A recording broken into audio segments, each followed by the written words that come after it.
ابھی ابھی ماضی میں ہم نے دیکھا پاکستان کی سرزمین پر ایک عاشق رسول کا جنازہ، امیر المجاہدین قبلہ خادم حسین رضوی رحمۃ اللہ علیہ۔ 8 دن ہوئے ہوں گے، 8-10 دن، پچھلے جمعہ انتقال ہوا۔ ایک ایسے عالم دین، بڑی سادی زندگی گزارنے والا، صرف 54 سال کی عمر، حافظ قرآن اور ایک مسجد کے امام، بس اس کے علاوہ ان کا کچھ بھی بڑا سٹیٹس نہیں تھا۔ ایک مدرسے کے مدرس تھے، پڑھاتے تھے۔ پڑھاتے ہوئے اس کے بعد ہوا یہ کہ مسجد کی نوکری بھی چھوٹ گئی۔ لوگ کہاں چھوڑتے ہیں، اماموں کے پیچھے تو پڑ ہی جاتے ہیں۔ کہتے تو ہیں نماز میں پیچھے اس امام کی، نماز پھیرنے کے بعد میں جا کر کے پوری زندگی کے پیچھے پڑ جاتے ہیں، اکثر اماموں کے ساتھ ہے۔ علامہ خادم حسین رضوی رحمۃ اللہ تعالی علیہ کے ساتھ بھی یہی ہوا۔ وہ مسجد ان کی چھوٹی ہی، اور اپنے گھر رہے، مدرسہ پڑھاتے رہے۔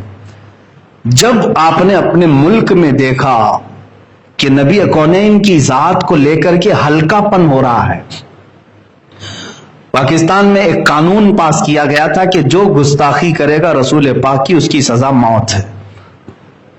وہاں پر توہین رسالت قانون ہے۔ اس قانون کو بدلنے کے لیے کچھ لوگ پارلیمنٹ میں آ گئے تھے، یہ قادیانی تھے، مرزائی تھے، ان کے خلاف انہوں نے محاذ چھیڑ دیا۔ اب یہ خاموش نہیں بیٹھے، باہر نکل آئے۔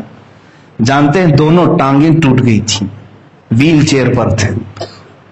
ایک ایکسیڈنٹ میں حادثہ ہوا، ویل چیئر پر رہے، چیئر اٹھا کر کے لایا جاتا تھا۔ ہزاروں کے مجمع سے جب خطاب کرتے ہیں، رسول پاک کی حدیث بیان کرنا اور صحابہ کا عشق رسول بتانا، اس کے علاوہ میں نے کچھ اور نہیں سنا۔ اور جو سختی کرتے تھے وہ گستاخان رسول کے خلاف کرتے تھے۔ جو توہین رسالت کا مرتکب ہو اسے کسی صورت وہ معاف نہیں کرتے تھے۔ سخت ایکشن لیے، دھرنا دے کر بیٹھ گئے باہر آ کر کے کہ ہمارے مطالبے مانو۔ کس بات کے لیے؟ ہم نے دھرنے بہت سارے دیکھے، بہت سارے دھرنے، پارلیمنٹ کے بل پاس کرانے کے لیے، بل کو ریجیکٹ کرانے کے لیے، کسانوں کے آندولن، عورتوں کے معاملات۔ لیکن وہ ایک عاشق رسول ایسا تھا جو لاکھوں کے مجمع کو لے کر کھلے میدان میں اور سڑکوں پر بیٹھا تھا، صرف اس لیے کہ میرے نبی کی عظمت پر کوئی بات نہ کرے۔ اس کے لیے وہ کئی دن تک دھرنے دی۔ حکومت وقت نے ایکشن لیا، کئی مہینے جیل میں ڈال دیا معذور عالم دین کو۔ کس بنیاد پر؟ عشق رسول کی باتیں کر رہا تھا۔ اسلامی کنٹری بنام اسلامی کنٹری تھی، سب لبرل ہو گئے تھے، سیکولر ہو گئے۔ ایک عاشق رسول اٹھا اور لوگوں کے دلوں کو گرما دیا۔ ان کی پوری ایکٹیویٹی اگر آپ دیکھیں گے تو صرف 5 سال کے اندر یہ آئے بھی اور چلے بھی گئے۔ 5 سال میں جو جوش و ولولہ پیدا کیا، بلکہ پوری ایک تحریک بنا دی لبیک یا رسول اللہ کے نام سے۔ آج پوری دنیا میں کہیں نعرہ اگر لگ رہا ہو، سنیں لبیک یا رسول اللہ، تو اسی معذور عاشق رسول کا دیا ہوا ہے۔ پیر سے معذور، ویل چیئر پر بیٹھ کر کے پکارتا تھا لبیک یا رسول اللہ، اے اللہ کے رسول ہم حاضر ہیں اپنی جانیں لے کر کے آپ کے لیے۔ ان کے غلاموں پر، ان کے شاگردوں پر پولیس نے شیل برسائے، آنسو گیس کے گولے داغے، اور ایک نہیں 50 لوگوں کی جانیں گئی دھرنے میں۔ یہ نبی کی عظمت کے لیے پھر بھی ڈٹا رہا۔ جانتے ہیں آخری وقت، یہ 8 دن پہلے 104 ڈگری بخار ہے اور نومبر کی ٹھنڈیاں ہیں، سخت ٹھنڈی میں بھی پتلی سی چادر لے کر کے ویل چیئر پر وہ میدان میں آ گئے۔ ڈاکٹروں نے کہا تھا اتنا بخار ہے آپ کو ہوا نہ لگے۔ انہوں نے یہ کہا کہ اگر نبی کونین نے مجھے سوال کر لیا کہ میرے سارے غلام میدان میں تھے، تو گھر میں کیوں بیٹھا تھا، تو میں اپنے لنگڑے پن کا عذر نہیں پیش کر سکوں گا، مجھے جانا ہے۔ آ بھی گئے، بخار سر پہ چڑھ گیا۔ اسی دھرنے کے بعد واپس آئے، اور جب انہوں نے یہ دیکھا کہ فرانس میں گستاخی ہوئی اور ہمارے ملک کی طرف سے کوئی ایکشن نہیں لیا گیا، اسی غم میں وہ اس دنیا سے چلے گئے. لیکن میں نے دیکھا، محسوس کیا ان کا خاندان کیا تھا. وہ ایک عام گھر میں پیدا ہوئے تھے، عام گھرانہ، دینی گھرانہ تھا، لیکن باپ کوئی سجادہ نشین یا پیر نہیں تھے، کوئی خانقاہ سے نہیں، مزدوری کرنے والے ایک عام انسان کے گھر میں پیدا ہوئے، حافظ قرآن بنے، عالم دین بنے، اور دین کی حفاظت کے لیے کھڑے ہوئے، اور پیر ٹوٹ گئے تو ویل چیئر پر آیا. اور اس کے بعد میں نے دیکھا میرے نبی سے وفا کرنے والے کے ساتھ اللہ کیا انعام دیتا ہے. جب وہ جنازہ میدان میں آیا، اللہ اللہ، آج تک تاریخ لکھنے والے بتا رہے ہیں 70 سالہ پاکستان کی تاریخ میں اتنا بڑا جنازہ کسی کا نہیں ہوا، جس میں 50 لاکھ سے زیادہ کا مجمع بتایا جا رہا ہے. معمولی بات نہیں، جتنی بھی تعداد ہو، 40 ہو کہ 50 لاکھ، پیر رکھنے کی جگہ نہیں. یہ سارے لوگوں کو کون میدان میں جمع کیا، کون لے کر کے آیا؟ کیا ان کو کسی الیکشن میں ٹھہرنے والا امیدوار پیسوں پر جمع کیا تھا؟ ارے اس جنازے کو جب لایا گیا تو 48 گھنٹے کے بعد لایا گیا تھا. 48 گھنٹے انتقال ہونے کے 48 گھنٹے کے بعد. اور مجھے ان کے قریبی شاگرد نے آج خبر دی کہ حضرت ہم نے اس غلام رسول کی زندگی کو دیکھا، 48 گھنٹے بغیر برف، بغیر فریج کے رکھا گیا تھا. اور جب جنازہ لے کر کے ہم اٹھے ہیں 48 گھنٹے تک نہ ہم نے ناک میں روئی رکھی نہ کانوں میں روئی رکھی تھی. کوئی بھی انتقال کر جائے تو ناک اور کان اس لیے بند کرتے ہیں کہ ہوا اندر جاتی ہے، پیٹ پھول جاتا ہے، جسم پھول جاتا ہے. 48 گھنٹے کے بعد بھی وہ عاشق رسول جا رہا تھا تو ایسے جیسے کہ آرام سے سویا ہوا دولہا جا رہا ہو، جسے شان سے لے جایا گیا اور میرے عزیزوں قبر میں اتارا گیا. موت اس کی جس کا کرے زمانہ افسوس، یوں تو یہاں سبھی آئے ہیں مرنے کے لیے. میں نے یہ محسوس کیا، جو زندگی اپنی میرے نبی کے لیے وار دے، میرے آقا اسے ضائع نہیں ہونے دیتے، پھر اس کو سارے لوگوں کے دلوں کا بادشاہ بنا دیا جاتا ہے. اگرچہ وہ معذور ہو لیکن لاکھوں قدموں والے اس کی جان پر قربان ہوں. بڑے بڑے پیر، بڑے بڑے آستانے وہاں تک نہیں پہنچ سکے جو ایک عاشق رسول کھڑا ہوا تھا اپنی معذوری میں. عزیزان گرامی وقار، میں پھر اسی بات پر اپنا اختتام کرتا ہوں. اقبال نے سچ کہا، بمصطفیٰ برساں خیش کے دی ہماؤس. اپنے آپ کو رسول تک پہنچا دو کہ دین نہ رسیدی تمام ابو لہبی. اگر ان تک تم نہیں پہنچ سکے تو تجھ میں اور ابو لہب میں کچھ فرق نہیں رہے گا. آج جو حالات ہمارے ہیں، ابو لہب کی طرح جینے کے لیے ہم تیار ہو گئے. میرے نبی کو کوسا جائے، میرے نبی کی زوجہ مطہرہ عائشہ صدیقہ کو معاذ اللہ زانیہ کہا جائے، اس وقت تک اگر ہمارے کان سلامت رہے، ہمارا جسم صحیح سلامت باقی رہا، تو اس کا مطلب ہے کہ ہمارے سے سخت سوال ہونے والے ہیں. تیار رہنا، کسی کا عذر قبول نہیں کیا جائے گا، حتیٰ کہ میرا بھی، میں اپنے لیے بھی کہہ رہا ہوں، عذر نہیں قبول کرے گا رب تعالیٰ. اگر تم یہ کہو کہ مولا میں مجبور تھا، میں کمزور تھا، تو رسول پاک تمہیں بتا دیں گے میں تو تجھ تک دین پہنچانے کے لیے اپنے ننھے بچے بھی قربان کر دیے. تم اگر یہ کہو گے کہ اللہ میں بوڑھا تھا، میں کچھ کر نہیں سکتا تھا، رسول پاک یہ پورا بیان میں کر رہا ہوں ابھی فی الحال، یہی خادم حسین نے کہا تھا. اگر تم میں سے کوئی بوڑھا یہ کہہ دے کہ میں تو کمزور تھا، تو رسول پاک تمہارے سامنے امیر حمزہ کے بڑھاپے کو پیش کر دیں گے.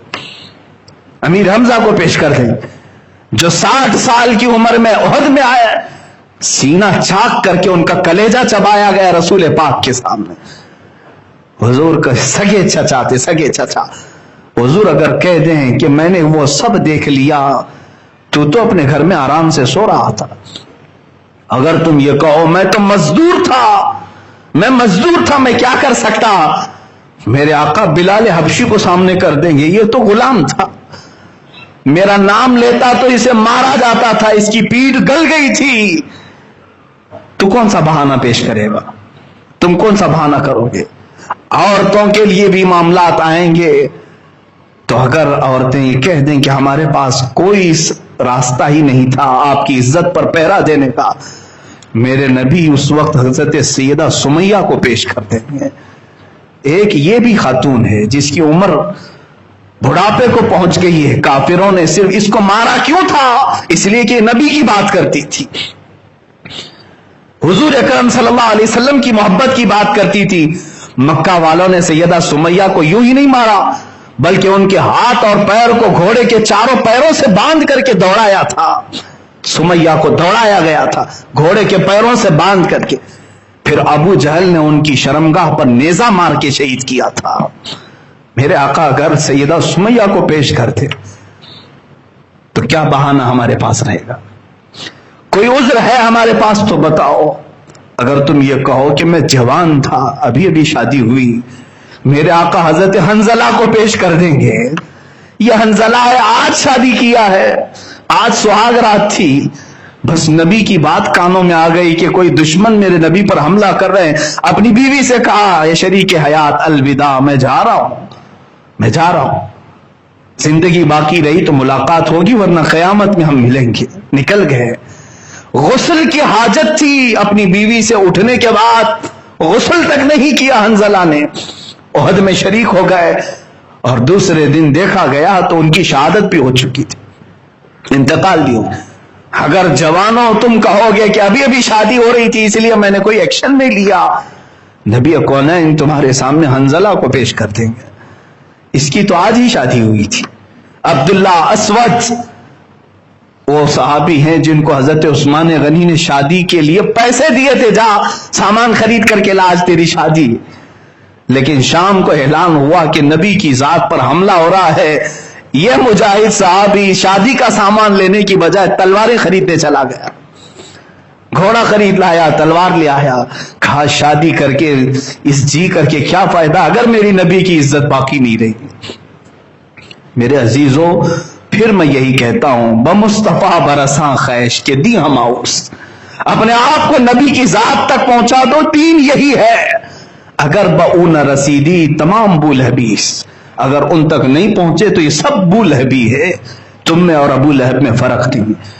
آج میرے جذبات یہاں تک مجھے بولنے پر مجبور کیے، اس لیے کہ میرے نبی کی بات. میرے عزیزو، آج دل ٹکڑے ٹکڑے ہے.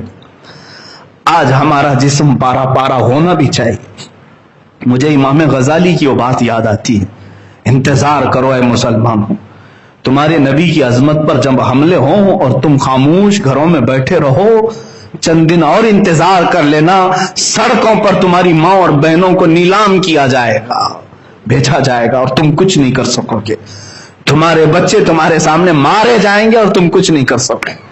آج کفار و مشرکین وہ سب پلان کر رہے ہیں اور تم سب مارے جاؤ گے. اس میں بھی شامل ہو سکتا. اس لیے اٹھو اٹھو، وہ گھر نہ حشر نہ ہوگا پھر کبھی، دوڑو کہ زمانہ چال اپنی چل گیا.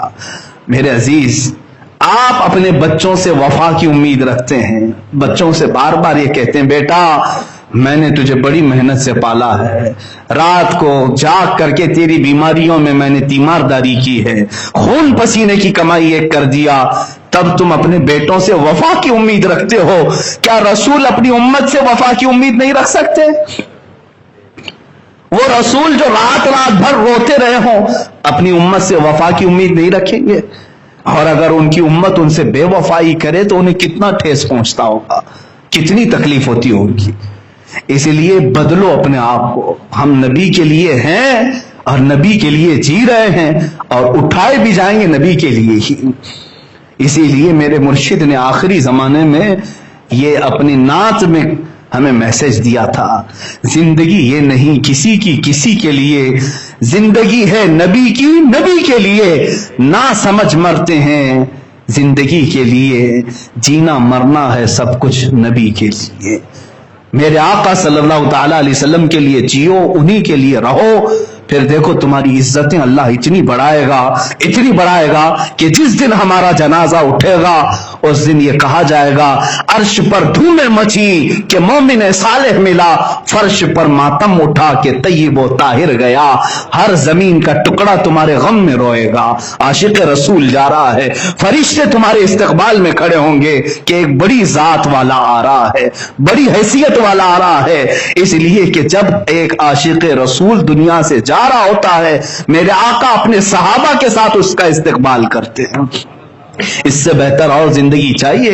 نبی جس کا انتظار کریں اپنے صحابہ کے ساتھ، اس سے بہتر ہمارے لیے کوئی زندگی نہیں۔ انہیں جانا، انہیں مانا، نہ رکھا غیر سے کام، للہ الحمد میں دنیا سے مسلمان گیا، آج لے ان کی پناہ، آج مدد مانگ ان سے، پھر نہ مانیں گے قیامت میں اگر مان گیا۔ وآخر دعوانا الحمد للہ رب العالمین۔